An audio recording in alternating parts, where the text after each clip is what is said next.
This is a capo. This is something guitarists use to essentially play whatever they want, wherever they want on the instrument. So let's say I'm playing an E standard and I do a simple G, D, E minor, C progression.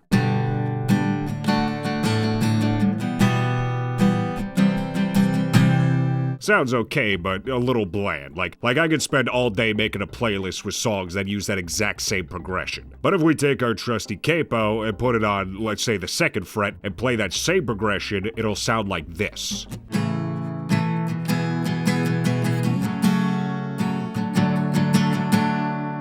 Again, same chord, same progression, but since we got the capo hold down all the notes on the 2nd fret, everything we play now is a full step higher. So we now got A, E, G flat minor, and D. But despite the key change, we're still using the same chord shapes for both. Sure, A, E, and G flat minor have their own unique chord shapes, but you could technically put the capo anywhere on the neck, repeat the same shapes, and get a new progression. Sounds cool, right? Kinda, but the problem with doing this is you're snubbing yourself out of learning so much. An old joke with capos is they're a great tool for guitarists who only know 3 chords, but I don't really see it as a tool, more like a crutch. In the world of music, especially nowadays with that newfangled thing called the internet, ignorance is a choice, and this thing is the physical embodiment of ignorance. You don't need to learn everything on guitar. That's physically impossible to do in 1 lifetime, hell, 2 lifetimes. But it's detrimental for not just guitar, but music as a whole to learn chords. Because using the capo 24/7, you really are just using the same 3 chords. Sure, they might be higher or in a different key, but once you train your ear enough, it's pretty easy to pick out basic shapes like G, C, or E minor. They have extremely signature voicings, and no matter how high you bring the capo, that shit ain't changing. And that brings me to another point. It's not just about reusing the same chords. I feel capos encourage dumbing down chords. I don't know how many of y'all experienced this, but I've seen a lot of guitar tabs that say, oh, just put a capo on the 4th position and play some bland-ass pattern, when the original song is clearly playing more intricate shit and clearly didn't use a capo at all. An example I experienced recently was for the song And So I Know by Stone Temple Pilots. This is one of the prettiest songs on their album Tiny Music, and the capo tab I found absolutely butchers it. Let's focus on the verse, because it's really just 2 chords, E major 7 add 9 and E minor 7 add 9. Instead of just doing open chords with a high G flat, we're playing way higher up on the neck like this.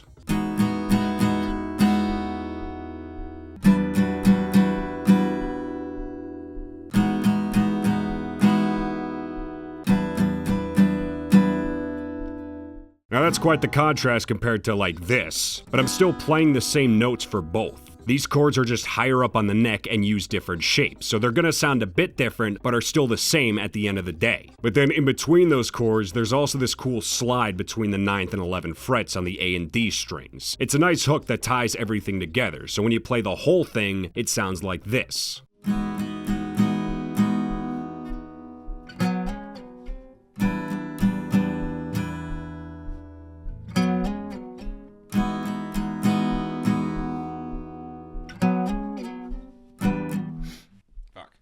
I love this riff so much. It's jazzy, open, technical, but also pretty simple once you get it down. You're really just changing 2 notes. But then you got the capo tab, and straight up, this thing is embarrassing. It says to put the capo on position 1 and play it with an open D major and open D minor shape. So it'll sound something like this.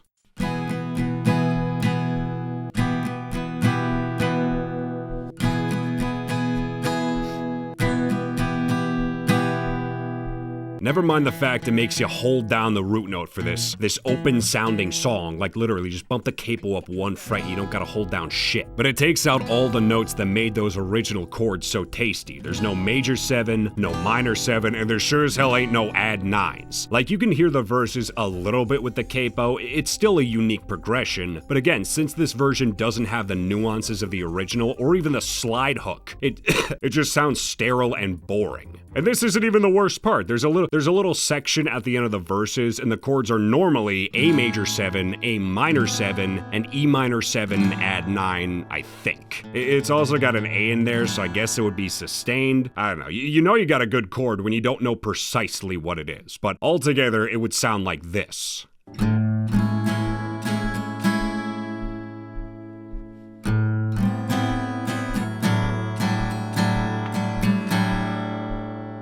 That's beautiful right there. And then the capo tabs just, C flat minor and C, which I guess technically work for the first two chords, but it's just so boring and kills the whole mood of the song. And I'm sure someone's gonna bring up the argument, maybe this was for beginners so they can have an easier time learning a song they like. But I don't think that's a good thing to teach someone starting out. Instead of taking the time and effort to learn the actual version of a song, you're giving them this half-assed rendition that barely sounds like the actual thing. That also encourages bad learning habits too, like you're having trouble with a song, just slap the capo on the 3rd fret and play a G chord. It's basically the same. Hell, I'd argue beginners should learn songs in the original way, because in the case of And So I Know, it uses a major 7 bar chord for the E minor 7 add 9, and a shell 7 chord for the E major 7 add 9. These are a little more advanced for beginners, but once you get them down, it opens a whole new world of possibilities and sounds for you. But if you really want to play a song in a different key, I gotta compromise. Instead of playing higher with a capo, you should play lower by tuning down. I can't stress how important tunings are for guitar. Like, once you break out of E standard, it doesn't just open up a whole new world, it opens up a whole goddamn solar system of possibilities. Lower standard tunings like half step or C natural are great because you still get to use the same chord shapes as before, but now they're deeper and sound more full. Back in college, I played bass in a 3-piece like the Hendrix Experience, and the guitarist and I always tuned to D standard, both because it sounded cool and it made us sound a little more full, which is something you want to take advantage of as much as possible in a smaller group like that. And then open tunings like open D are really good for doing weird melodic shit you can't normally do in standard. It does require learning new shapes since the strings are tuned differently, but it's a great way to recontextualize guitar. You can literally just slide around until you hear some shit you like. And you can theoretically use a capo with these tunings, but that's just plain silly. Imagine someone using a capo in drop D. That'd be a sad sight to see. Now, does that mean capos are completely useless? Yeah, no. I love to dog on these things, but they still have a purpose and can sound nice when used sparingly or in the right context. One type of playing I think benefits from capos is fingerstyle. Since it's way more involved than just strumming chords, there's a lot of nuance that makes even the most basic of patterns stand out. Right here I'm playing Oats We Sow by Gregory and the Hawk, which normally has the capo on the 2nd position. But really, you could put this thing anywhere and it'll sound like a different song. So much stuff is going on here that your brain doesn't have time to notice the similarities. I mean it will, but this sticks out way more than this. To cap this video, I'ma politely ask everyone watching who plays guitar to not use these things like goddamn life support. Honestly, ladies, if you ever see a dude whip one of these out, run for the goddamn hills, because you're about to hear the worst rendition of Wonderwall ever. Guitar is all about shapes, and it is good to learn basic open shapes. Hell, one of my favorite chords is open C major, because I love sliding that shape around the neck to get these weird open and dissonant sounding chords. But you still gotta keep learning shapes, which is something capos don't actively encourage. Sure, playing here versus here sounds different, but there's no variation, and in the world of shapes, that shit is detrimental. Not every square is a rectangle, not every circle is an oval. Therefore, not every C should be a C. Try making it a C minor, a C major 7, a C diminished. Bottom line, use this thing sparingly, or if you play a lot of fingerstyle like Iron and Wine. And keep learning shapes like you're a toddler using one of those shape matcher things. But yeah, that's all I got. As always, thank you for watching, and I hope you enjoyed this little music lesson, or more like annoyed spiel, I guess. Shoutouts to my patrons, and I'll see y'all next time when we finally talk about The Secret Life of Plants by Peter Tompkins and Christopher Bird.